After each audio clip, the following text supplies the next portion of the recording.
स्वागत है सभी का। चलिए स्टार्ट करते हैं। सॉइल क्लासिफिकेशन सिस्टम समझने का कोशिश करते हैं कि सॉइल को क्लासिफाई कैसे किया जाता है और इसका ऑब्जेक्टिव क्या है। इसमें हम पढ़ेंगे इंडियन स्टैंडर्ड सॉइल क्लासिफिकेशन भी पढ़ेंगे। सॉइल क्लासिफिकेशन करने का मेन एम क्या है? Soil classification is done to arrange the soil in different groups to analyze the property of soil। अब देखिए, किसी एक सॉइल के कितने सारे प्रॉपर्टी हैं और कितने टाइप के सॉइल हैं। अब हर एक सॉइल का प्रॉपर्टी तो आपको याद नहीं रहेगा, ठीक है? तो आप कैसे बताओगे कि इस सॉइल का प्रॉपर्टी ये है, इस सॉइल का प्रॉपर्टी ये है? ये तो बहुत टफ चीज हो जाएगी ना, सभी सॉइल का प्रॉपर्टी याद रखना। सो इस चीज को सॉल्व करते हुए हमारे पास एक टेक्निक आई, कुछ टेक्निक्स आए और क्लासिफाई करने का प्रयत्न किया गया। तो वो कौन कौन से मेथड्स आए जो सॉइल को क्लासिफाई करते हैं? सबसे पहला जो क्लासिफिकेशन अप्रोच था वो था particle size classification.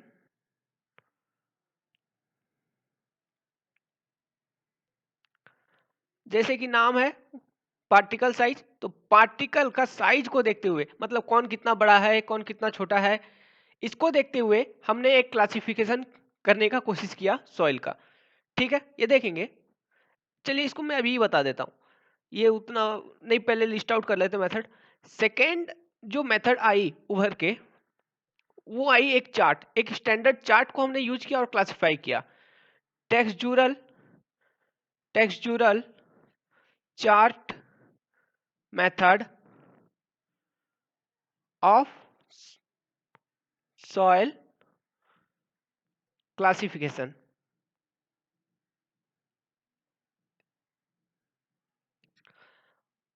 Third type of classification जो आया सामने, ये बहुत फेमस क्लासिफिकेशन है। ठीक है, इसका नाम है highway research board. Highway research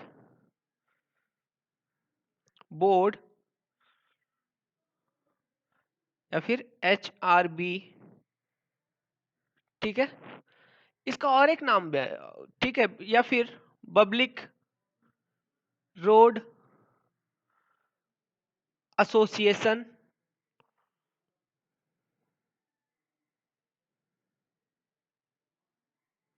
classification. जैसे कि यहाँ नाम में है ये रोड, सो ये हाईवे कंस्ट्रक्शन में ये मेथड यूज करते हैं, हम लोग अभी भी यूज करते हैं सॉइल क्लासिफाई करने के लिए। इसमें एक इंडेक्स निकाला जाता है जिसका नाम है ग्रुप इंडेक्स, और इसके ऊपर डिपेंडेंट हम बताते हैं कि सॉइल को हम रोड के लिए यूज करें या नहीं करें। अब फोर्थ जो वेरी इंपॉर्टेंट क्लासिफिकेशन है, जो ओवरऑल सॉइल को क्लासिफाई करती है और जो अभी चल रही है, वो है आपका Indian standard. Indian standard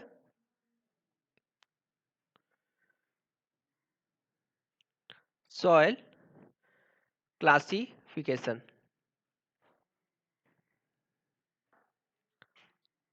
Now let us move toward individual part. So the first type of classification is particle based on particle size distribution. Particle size distribution.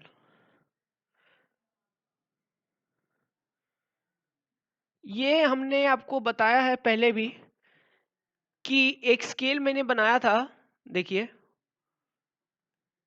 ये मान लीजिए 2 माइक्रोन का है, ये है 75 माइक्रोन, ये है 4.75 mm, यहाँ कहीं है 80 mm,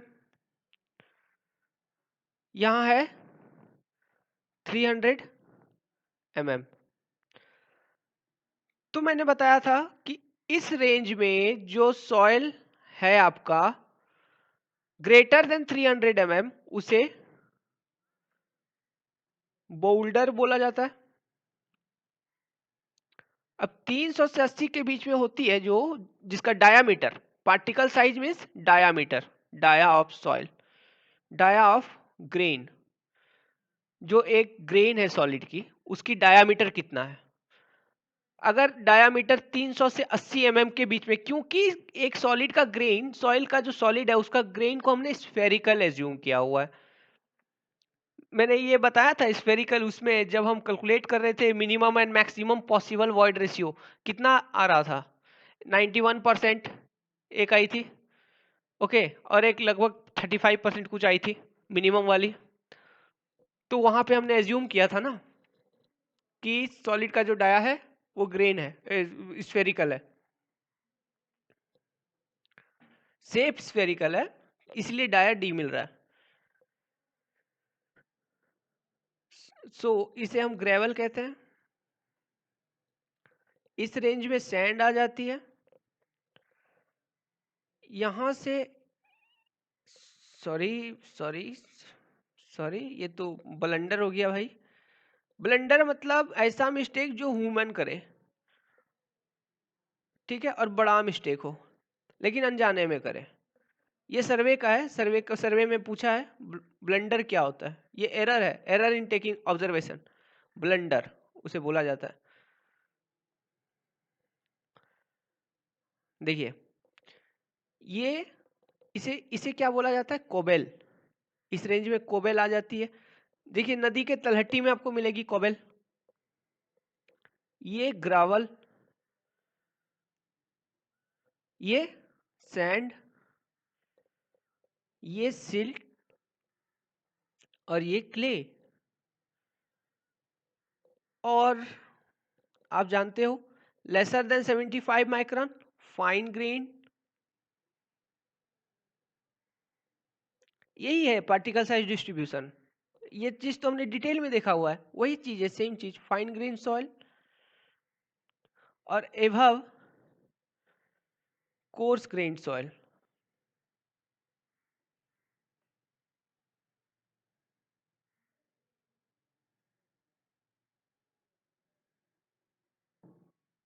ओके, अब देखिए ग्रावल भी दो टाइप का होता है, ग्रेवल भी दो टाइप की होती है। सिंपल है, एक को बोल दो फाइन ग्रेवल। अब भाई देखो ग्रेवल का साइज है 80 से 404.75 mm तक, तो फाइन ग्रेवल को ले लो 80 टू 80 तो बड़ा हो गया, सॉरी 80 नहीं, इसको ले लो आप 4.75 mm, 4.75 वाली ग्रेवल कंसिडर किया गया, ये ध्यान रखिए। सैंड 4.75 mm से छोटा, 4.75 mm टू 20 mm ले लो, इस साइज को बोलोगे फाइन ग्रेवल। 20 mm यानी 2 सेंटीमीटर का डाया होना चाहिए। गिट्टी, गिट्टी जो यूज किया जाता है, एग्रीगेट्स, वो हो गया फाइन ग्रेवल हो जाएगा शायद, शायद क्या वो होगा ही 2 सेंटीमीटर, कितना होगा, चिप्स, देखिए चिप्स, वो सब। अब ये, तो ये कितना हो जाएगी 80 टू 20 mm, 20 नहीं, इसे 19 लिखोगे, 21 लिखोगे, 80 टू 21 mm क्या होगा, कोर्स ग्रेवल।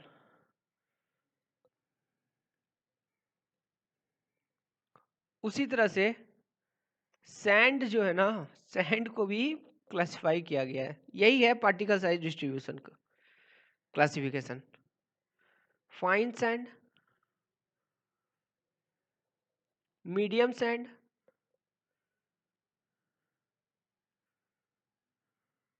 ये सब याद रखने वाली है, समझने वाली आएगी ग्रुप इंडेक्स और आईएस क्लासिफिकेशन। तुरंत बता दूंगा, ये जल्दी खत्म करते हैं। कोर्स सैंड, लेकिन ये सभी इंपॉर्टेंट है, आपको आइडिया हो जाएगा पार्टिकल साइज का। 75 माइक्रोन टू 425 माइक्रोन, ये 425 माइक्रोन टू 2 mm। अब यहाँ 2 से लेके 4.75 mm। ओके, और ये जो एनालिसिस है, पार्टिकल साइज एनालिसिस, ये किसके ऊपर डिपेंड है? दिस इज ओनली डिपेंडेड, ये एनालिसिस पूरा एक ही चीज पर डिपेंड है, ओवर दी, किस पर? साइज ऑफ पार्टिकल, है कि नहीं? सिर्फ उसका साइज पर डिपेंड है और कोई चीज नहीं। चलिए, पार्टिकल साइज डिस्ट्रीब्यूशन नोट बना लीजिएगा आप, मैं ऐसे लिख रहा हूं लेकिन आप साफ साफ लिखिएगा और दोबारा पढ़ने का कोशिश करिएगा। ये सब सुनने के बाद बढ़िया समझ में आ जाएगा, कॉन्सेप्ट क्लियर हो जाएगा।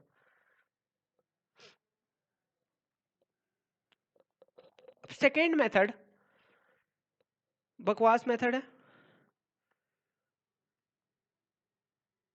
टेक्सचुरल चार्ट। ये क्या है, मैं पहले समझा देता हूं। देखिए, ये एक ट्रायंगुलर चार्ट होती है, मैं बड़ा बना दिया, आप छोटा बनाइएगा। उसकी एक साइड में सैंड होता है, सैंड का परसेंटेज रिकॉर्ड किया गया है। दूसरी इस साइड सिल्ट, इधर ग्रेवल, सॉरी ग्रेवल नहीं, यहाँ क्ले, क्ले का परसेंटेज रिकॉर्ड किया गया है। मान लीजिए कुछ ऐसा, इस तरह से, ठीक है।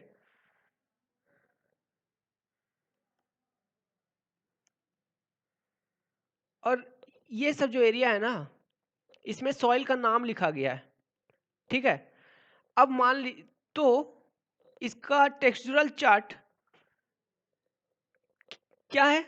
It is a standard chart developed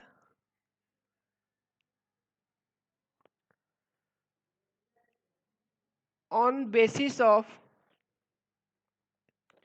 relative percentage of क्या? sand, silt and clay content for classifying the soil, ठीक है। अभी यहां मैंने बताया, यहां परसेंटेज लिखा हुआ है, ये 0 है, ये भी 0 है और ये 100 है, ठीक है। अब देखिए,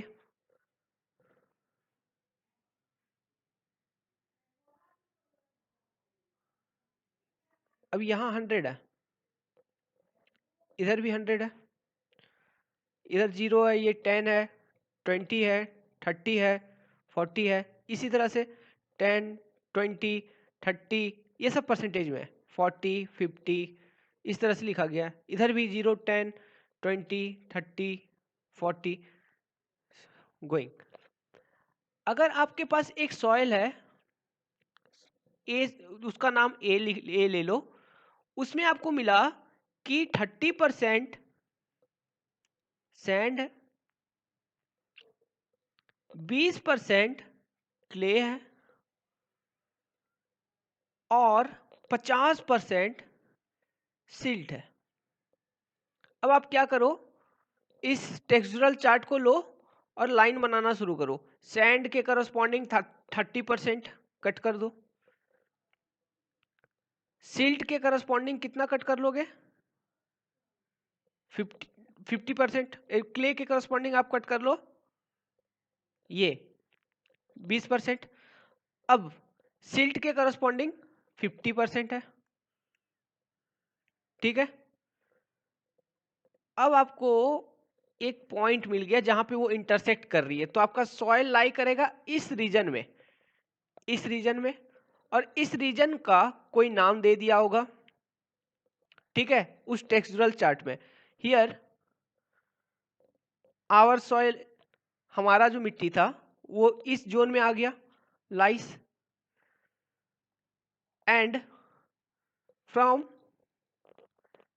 टेक्सचुरल चार्ट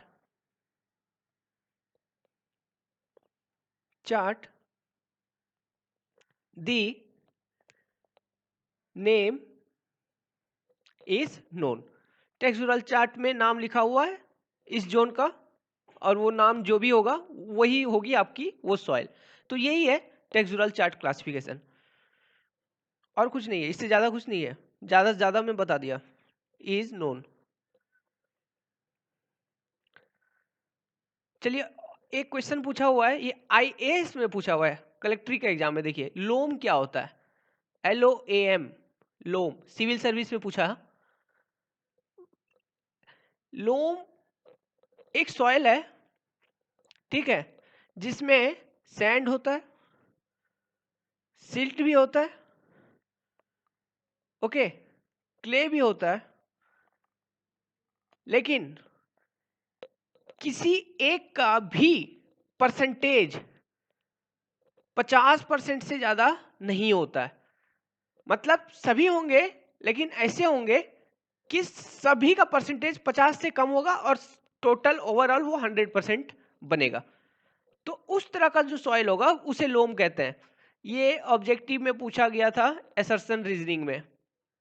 लोम, लोम क्या होता है, ओके, तो ये लोम होता है, मतलब बालू भी हो, चिकनी मिट्टी भी हो, और सिल्ट भी हो, लेकिन किसी का भी परसेंटेज 50% से ज्यादा नहीं हो उस मिट्टी में, तो उस मिट्टी को कहेंगे लोम, लोमी सॉइल।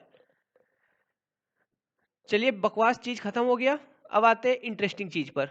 वो क्या है? HRB क्लासिफिकेशन, हाईवे, जो कि कुछ ना कुछ इंपॉर्टेंस रखती है। अभी भी हम इस मेथड को यूज करते हैं हाईवेज के लिए। हाईवे रिसर्च बोर्ड सिस्टम, इसका और एक नाम बोला था, याद है क्या था वो नाम? Public road association classification, PRAS। ये इसे क्या लिख देंगे? HRB लिख देंगे, HRB, हाईवे रोड बोर्ड। इस मेथड के अंदर एक वैल्यू निकाली जाती है जिसका नाम है ग्रुप इंडेक्स, ठीक है। पहले मैं इसका फॉर्मूला लिख देता हूं, उसके बाद समझ लेंगे कि वो फॉर्मूला क्या है और कैसे आया। Group index, okay, group index GI हो गया। ये GI का जो फॉर्मूला है, देखिए ये लंबा फॉर्मूला है, याद नहीं होता है मुश्किल से, लेकिन मैं तरीका बता दूंगा, याद हो जाएगा। 0.2 A plus 0.005 AC plus 0.01 BD। बोला था बकवास फॉर्मूला है, याद करने का जरूरत नहीं है, समझ लेंगे कि ये फॉर्मूला बनी कैसे। तो देखिए, तो सबसे पहले कुछ लिख लीजिए कि HRB method is used to classify soil to be used in pavement. अब फिर यहाँ एक टर्म आगे मैं बता देता हूँ, रुकिए। Pavement, pavement design. अब ये पेवमेंट क्या है आपको पता है? इस पे बहुत कंफ्यूजन होता है। देखिए, ये एक लेयर है, ये एक लेयर है, ये ठीक है। अब देखिए, ये वाला जो लेयर है ना, सबसे बॉटम मोस्ट, उसे कहा जाता है सबग्रेड, सबग्रेड लेयर, ठीक है। मट्टी, ये ओरिजिनल मट्टी हो गया, सबग्रेड लेयर मतलब ग्राउंड लेवल जो है उसी को आपने साफ सुथरा कर दिया तो वही हो गया आपका सबग्रेड। या फिर आप उस पर फॉर्मेशन बना सकते हो, ठीक है। उस पर फॉर्मेशन भी बना लिया, कोई बात नहीं। मट्टी फिलिंग, अगर फिलिंग करना है तो फिल कर दिया तो सबग्रेड हो गया, ठीक है। या फिर कटिंग में जाएगा। अब सबग्रेड के ऊपर जो आप लेयर बनाओगे पेवमेंट का, सबसे पहला लेयर, जो सबसे पहला लेयर है उसका नाम होता है सब बेस। ये याद रखना है, सब बेस कोर्स। इसमें बहुत कंफ्यूजन आती है, एग्जाम में उल्टा सीधा दे देता है इसका अरेंजमेंट, बच्चा कंफ्यूज हो जाता है और क्वेश्चन गलत बना देता है। तो ध्यान रखिए, सब बेस कोर्स, सब बेस के ऊपर होगा बेस कोर्स, ठीक है। उल्टा है ना, आपको लग रहा होगा कि बेस के ऊपर सब बेस, लेकिन ऐसा नहीं है। यहाँ सब बेस के ऊपर है बेस कोर्स। और बेस कोर्स के ऊपर क्या होगा सभी को पता है, क्या रहता है? काला रहता है, अलकतरा रहता है, बिटुमीन रहता है, ओके। बेस के ऊपर उसे क्या बोलेंगे? Bituminous, bituminous layer, bitumen. ये बिटुमिनस कंक्रीट भी बोला जाता है। ये जब हाईवे पढ़ेंगे तब पढ़ेंगे, अभी हमको सॉइल क्लासिफिकेशन पे फोकस करना है। ऐसे बता दिया आइडिया के लिए। तो ये जो होती है, ये क्या है? ये लेयर्स ऑफ पेवमेंट मैंने अभी बताया, ठीक है। Layers of pavement.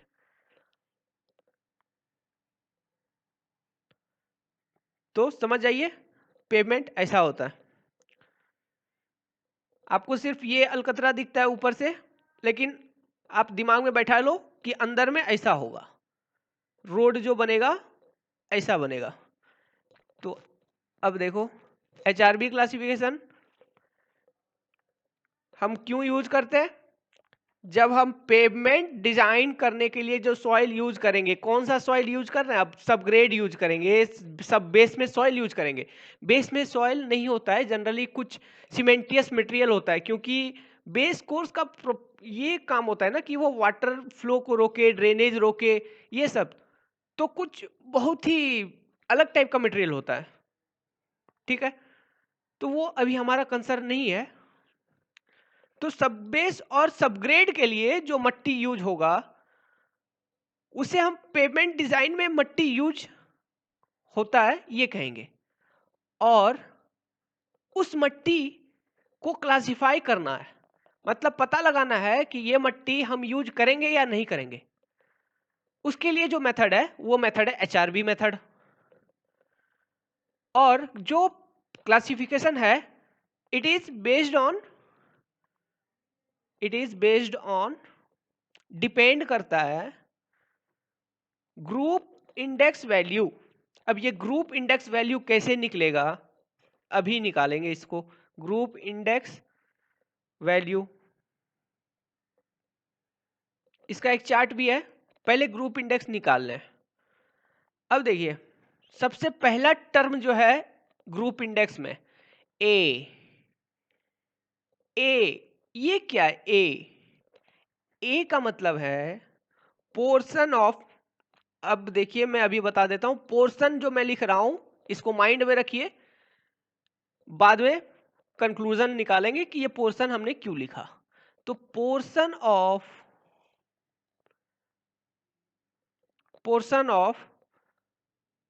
Percentage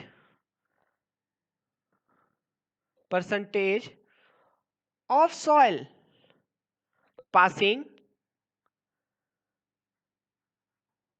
75 micron, ठीक है, बट ग्रेटर देन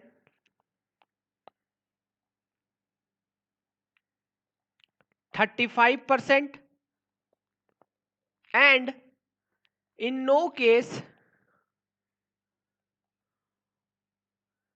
exceeding 75%। अब इसका मतलब क्या हुआ, समझने का कोशिश करिएगा। देखिए ए जो है वो है एक भाग है, पोर्शन मतलब हिस्सा होता है, एक भाग, एक हिस्सा है वो सॉइल पोर्शन का, वो सॉइल का जो 75 माइक्रॉन सीव से पास कर रहा है, ठीक है। लेकिन ए का जो परसेंटेज है वो 35% से ज्यादा हो, लेकिन किसी भी केस में 75% से ज्यादा नहीं होगा, ठीक है। मतलब ए 75 से ज्यादा नहीं हो सकता और ए 35% से भी कम नहीं हो सकता।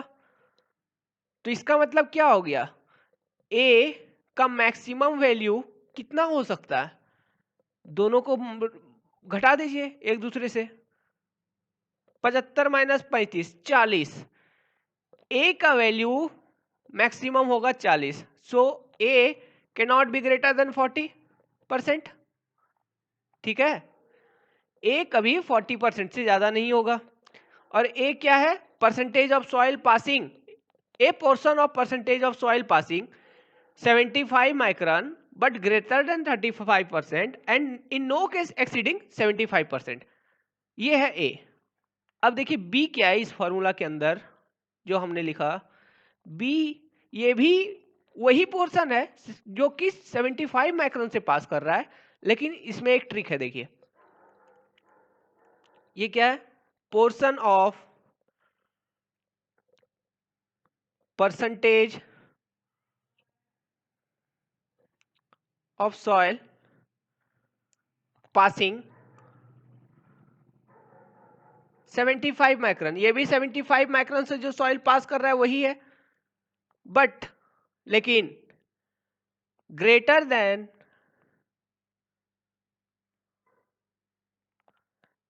15%, ओके, 15% से अधिक हो, एंड और इन नो केस, किसी भी केस में एक्सीडिंग 55%, ओके, 55% से कभी भी अधिक नहीं होगा बी। सो बी मैक्स कितना हो जाएगा, मैक्सिमम वैल्यू ऑफ बी कितना हो जाएगा, सेम दोनों को घटा दीजिए, 55 माइनस 15 कितना आ गया, ये भी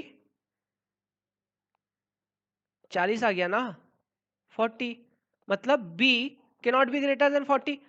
तो ए और बी दोनों भाई निकले, ये दोनों 40 से अधिक नहीं हो सकते। चलिए अब सी देखते हैं, क्या सी क्या है। सी जो है ना ये अलग चीज है, ये है परसेंटेज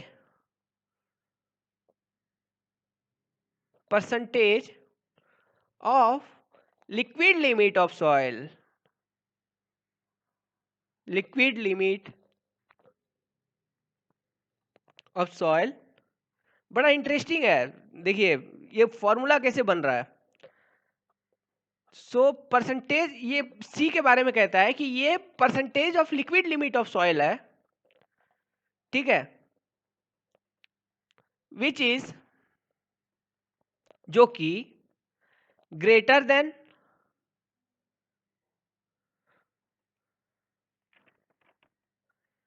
ग्रेटर देन 40% है, मतलब लिक्विड लिमिट 40% से अधिक है, यही कहने का मतलब है, greater than 40%, but in no case, फिर वही बात, in no case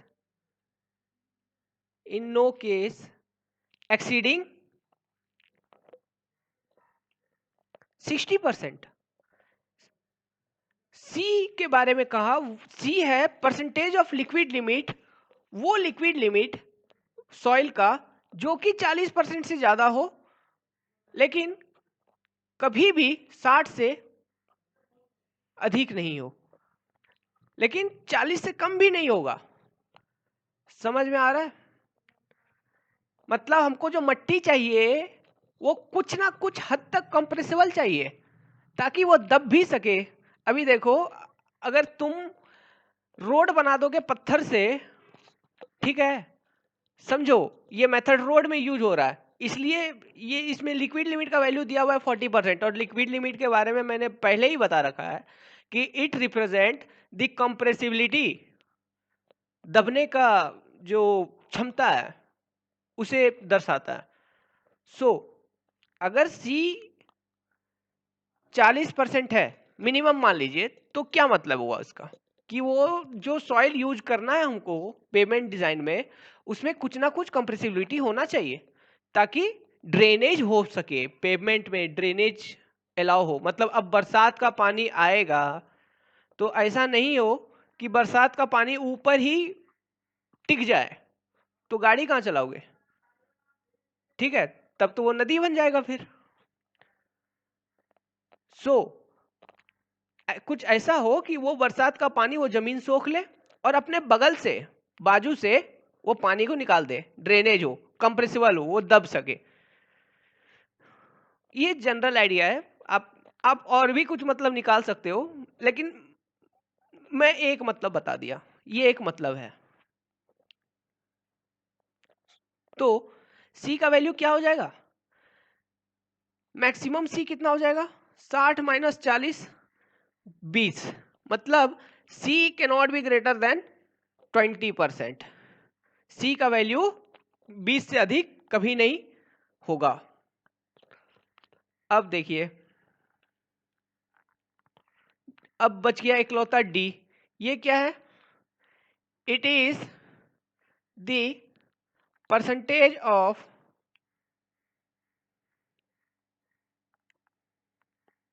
plasticity index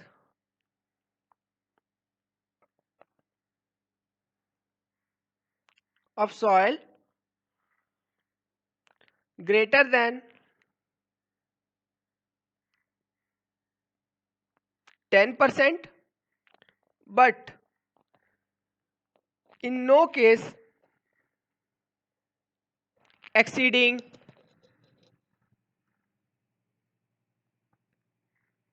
30%. So D max 20, that is D cannot be greater than 20. तो समझ गए? अब ये सब, इन सब वैल्यू को, मतलब A का मैक्स वैल्यू, B का मैक्स वैल्यू, C का मैक्स वैल्यू, D का मैक्स वैल्यू कितना? ये दोनों 20 आ गए, ये दोनों 20, ये दोनों 40। GI का इक्वेशन में पुट कर दीजिए, जो कि है 0.2A plus 0.005 AC plus 0.01 BD, तो आपको एक वैल्यू मिल जाएगी जिसका मान होगा 20। सो GI मैक्स इक्वल टू 20, और इनका मिनिमम वैल्यू कितना होगा? A mean, B mean,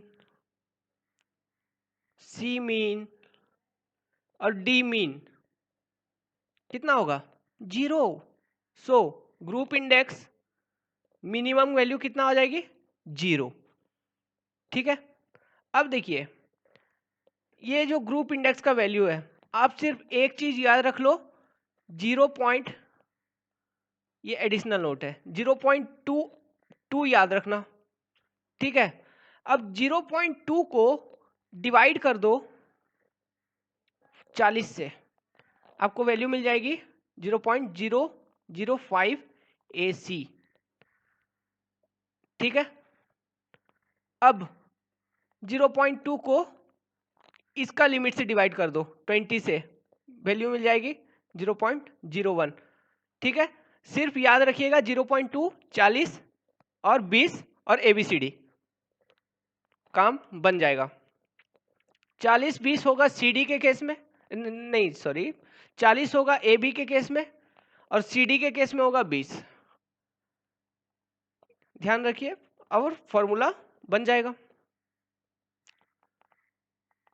group index का मैक्सिमम मिनिमम देख लिया। अब एक चार्ट है कि ग्रुप इंडेक्स का वैल्यू कितना आएगा तो वो सॉइल क्या होगा, रोड के लिए सुटेबल है या नहीं है। देखिए GI का वैल्यू और क्वालिटी ऑफ सॉइल।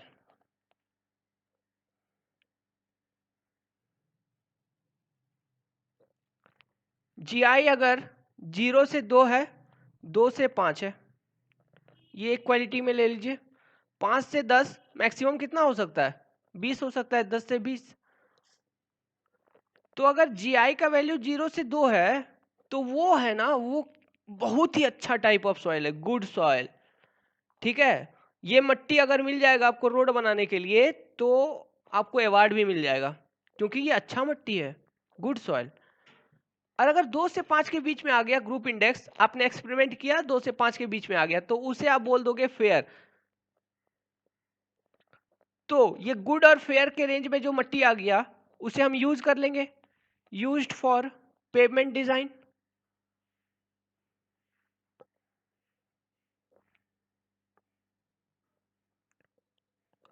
अब देखिए 5 से 10 के बीच में अगर आता है तो वो बुरा हो जाता है, पुअर सॉइल। और 10 से 20 बैड, वेरी पुअर, और बैड नहीं वेरी पुअर लिखिए, अच्छा लगेगा, very poor soil. So conclusion क्या निकला, lower the value of group index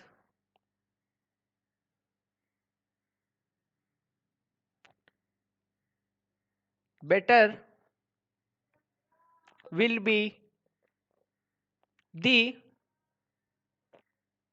be the quality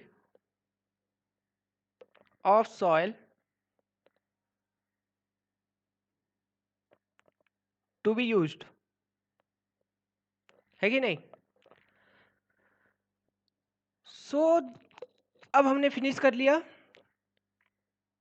HRB method. एक चीज ध्यान रखिएगा कि A, B, C, D इनका वैल्यूज हमेशा होल नंबर होता है, मतलब 20 या फिर 35, ऐसा कभी नहीं होगा। ये सब अलाउेबल है, ऐसा कभी नहीं होगा कि इसका वैल्यू आप 35.5 ले लिया।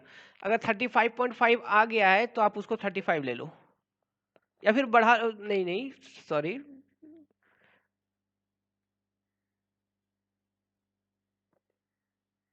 नहीं आप इसको 40 ले लेना, फैक्टर ऑफ सेफ्टी मिल जाएगा आपको। ठीक है, कभी भी हम फैक्टर ऑफ सेफ्टी कम नहीं करते हैं, बढ़ा लेते हैं।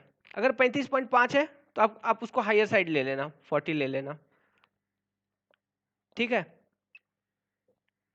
क्योंकि ग्रुप इंडेक्स का वैल्यू ज्यादा अगर अधिक आ रहा है ना, तब ना सॉइल खराब मिल रहा है, तो आप कम कैसे ले लोगे उसको, आपको फैक्टर ऑफ सेफ्टी चाहिए तो आप इसे 40 लोगे। और अगर ABCD किसी का वैल्यू नेगेटिव है, अगर आ रहा है या फिर क्वेश्चन में दिया हुआ है, तो आप डायरेक्टली उसे 0 ले लेना। ठीक है, याद रखिए ये चीज, और क्वेश्चन बनाने का कोशिश करिएगा इस पर, एक question at least, solve one problem.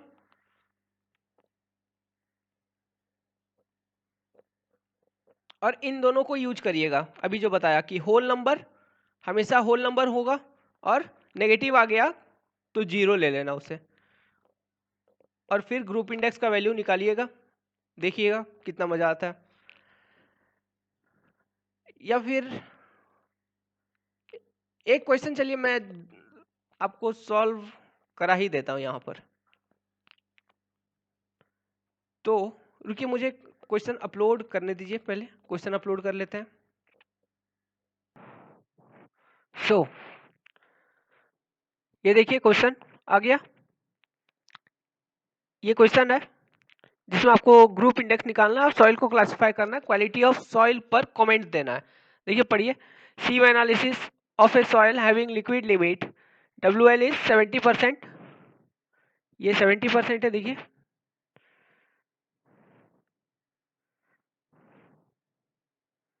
Liquid limit WL कितना है 70% एंड प्लास्टिक लिमिट एज 55%। ये 70% है लिक्विड लिमिट और प्लास्टिक लिमिट है 55 has done and result is shown in the figure.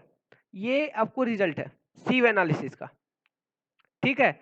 अब आपको कमेंट करना है क्वालिटी ऑफ सॉइल पे और टोटल मास ऑफ सॉइल दिया हुआ है, देखिए 600 ग्राम। मैंने एक यहाँ पहले ही बना दिया है कि 600 ग्राम ऑफ सॉइल पास किया तो 100 ग्राम रिटेन्ड किया 4.75 mm पर, तो पास कर गया 500, ठीक है। ये मैंने एक बना रखा है पिक्टोरियल, आप देख लीजिए इसको। अब ये कैसे बनाना है मैंने पहले बताया हुआ है। तो ये जो रिजल्ट है अब हम निकालते हैं। चलिए मैंने पहले ही सॉल्व इसको कर चुका है, आप इसको अब फिर भी यहां बनाते हैं, लीजिए।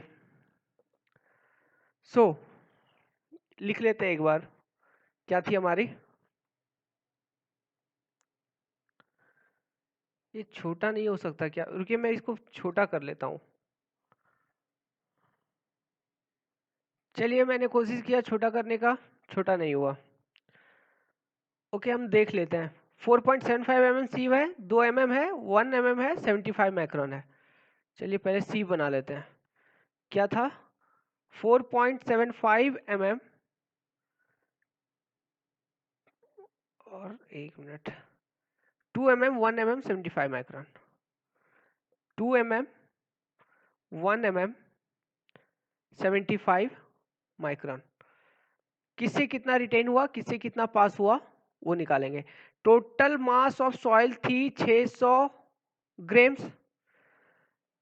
इस 600 ग्राम में आप क्वेश्चन देख लीजिए, आप क्वेश्चन जो नोटबुक में नोट कर लीजिए, वहां से देख लीजिए। मैं अब सॉल्यूशन बना रहा हूं उसका। देखिए टोटल सॉइल का जो था वो 600 ग्राम था। 600 ग्राम से 100 ग्राम रिटेन कर रहा था 4.75 mm सीव पर, यहां पर रिटेन कर गया 100 ग्राम्स, तो पास कितना हुआ 500 ग्राम्स। और इस 500 ग्राम से 50 ग्राम रिटेन किया 2 mm पर, तो कितना पास हो गया 450 ग्राम। इस 450 ग्राम से फिर 50 ग्राम रिटेन कर गया आपका यहाँ 1 mm पे 50 ग्राम, तो पास कितना कर गया 400 ग्राम्स। तो इस 400 ग्राम से अगेन 40 ग्राम इस पर रिटेन किया 75 माइक्रोन पर, तो पास कितना हुआ 360 ग्राम। सो अब हमको क्या निकालना है, वैल्यूज निकालना है, किसका निकालना है ए क्या होता है percentage of soil passing, percentage passing 75 micron greater than 35% but not exceeding 75%। चलिए ए निकालते हैं। पहले तो ये निकाल लीजिए कि परसेंटेज कितना पास कर रहा है, कितना कर रहा है 360 बटा 600 गुना 100, ये कटा, ये 10 से कटा, ये 6 से कटा, ओके ये कट गया, तो कितना बच गया 60%। 60% पास कर रहा है आपका 75 माइक्रोन से। सो ए का वैल्यू कितना 60 माइनस 75, यही होगा।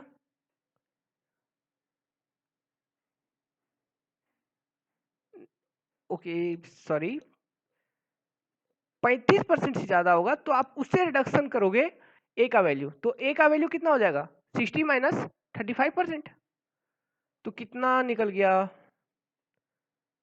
आप घटाओगे 25% मिलेगा। सो तो ये क्या रेंज में है, क्या इन रेंज है, इन रेंज है, क्यों एज ए लेस देन 40%, क्योंकि ए 40 से अधिक नहीं हो सकता, तो ये ठीक है, ओके ओके है। ए इक्वल टू 25 मिल गया। बी क्या है? Same 60 minus 15 greater than 15%। तो ये करोगे कितना मिल जाएगा? 45% मिल जाएगा। लेकिन बी भी कितना, 40 से अधिक नहीं होना चाहिए, 40% से अधिक नहीं होना चाहिए बी। सो बी मैक्स कितना ले लोगे? 40 ले लोगे यहाँ पर बी। अब सी क्या है? Portion of liquid limit greater than 40% but not exceeding 60%। अब हमारा लिक्विड लिमिट क्वेश्चन में कितना दिया हुआ है? क्वेश्चन में 70% दिया हुआ है, ठीक है। तो आप क्या करो, 70 माइनस 40 कितना मिलेगा? 30 मिलेगा। लेकिन should not be greater than 20 b max, so c max, so c भी आगे आपका 20 ले लोगे। अब ip का वैल्यू कितना दिया हुआ था? क्योंकि d तो ip से रिलेटेड है, ip यहाँ देखिए 55% दिया हुआ है। तो हमारा क्या कहता है? c greater than 10 but not greater than, in any case it is not greater than what value? 30%। सो अब निकाल लो c का क्या वैल्यू निकल जाएगा?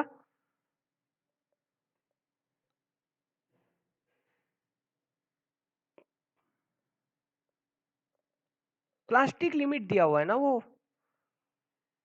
तो हमको तो आईपी निकालना है। तो सबसे पहले आईपी फाइंड करेंगे। आईपी क्या होगा? W L minus W P equals to 70 minus 55,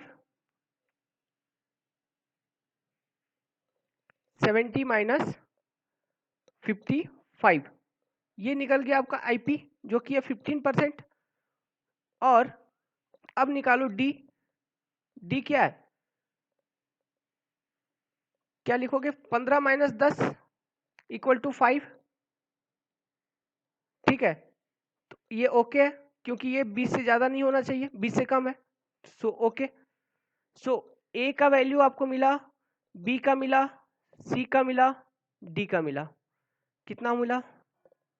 ए आपका मिला 25, बी मिला है हमको मैक्सिमम 40, सी भी मैक्सिमम ले लेंगे 20 और डी ले लेंगे जो अभी निकाला। ए का मिला 25, बी का मैक्सिमम 40, सी का 20 मैक्सिमम और डी का 5। अब इन सब वैल्यू को ग्रुप इंडेक्स में सब्स्टिट्यूट कर दो, ठीक है। अब ग्रुप इंडेक्स का फॉर्मूला क्या था? जी आई इक्वल टू 0.2 ए सिर्फ याद रखना था। अब क्या करना है? 0.2 को डिवाइड कर देना है 40 से, मल्टीप्लाई कर देना है ए सी, प्लस कर देना है 0.2 को डिवाइड कर देना है 20 से, मल्टीप्लाई कर देना है बी डी, ठीक है। तो आप इसको अब सॉल्व करो ये सब वैल्यू डाल के। इस केस में आपको जी आई का वैल्यू मिल जाएगा 9.5। ग्रुप इंडेक्स 9.5 मिल गया। अब ग्रुप इंडेक्स का टेबल क्या अब मैंने बताया था? 0 से लेके 5, 0 से लेके 2, 2 बताया था, 2 से 5 बताया, फिर 5 से 10, 10 से 20। तो यहाँ पे था ये गुड सॉइल, यहाँ पे था फेयर, इस रेंज में थी पुअर और यहाँ थी very poor. So given soil, comment क्या करोगे? Given soil is not suitable for pavement construction as its quality is poor।